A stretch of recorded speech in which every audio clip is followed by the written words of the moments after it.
I have a potted daisy outside my house. My best friend gave it to me when I quit my job nearly 2 years ago. The flowers are red, my favorite color, and they are bright and eye-catching and cheery. This summer, the leaves got infested with aphids. For a couple of weeks, I noticed the problem on my way in and out of the house.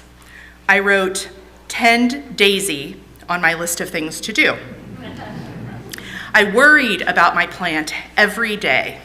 I worried because I was too busy to get around to doing the needful thing, my daisy would die.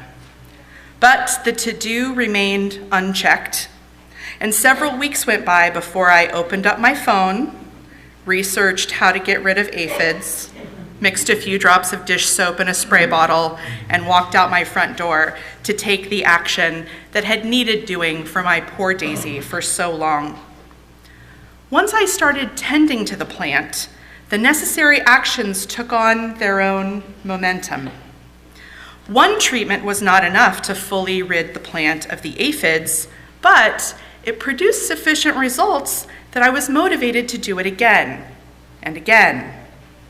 After a few weeks of caring for the daisy, the situation had improved significantly. But I also began to notice that the plant was in a spot that was giving it a bit too much midday summer sun, so I moved the pot a little closer to the front door.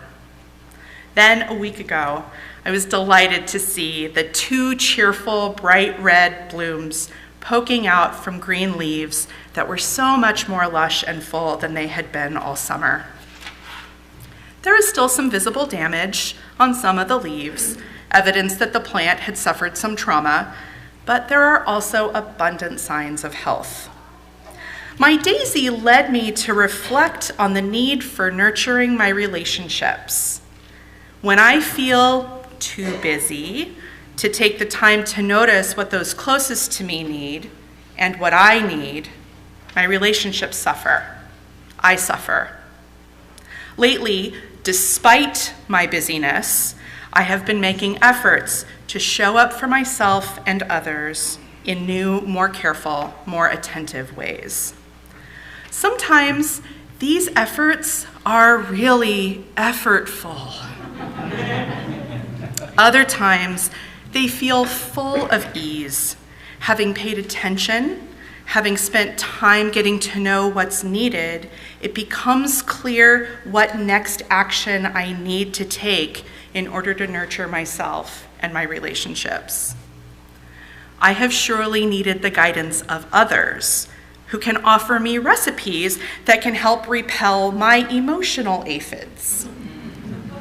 Not all of the recipes have been the right ones, but I have been willing to apply them and see what works.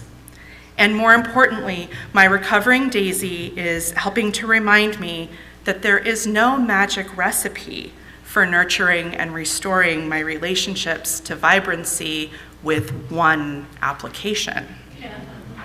Nurturing requires repeated acts of care, consistently, over time.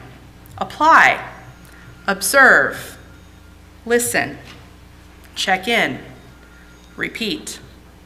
Repeat. Repeat.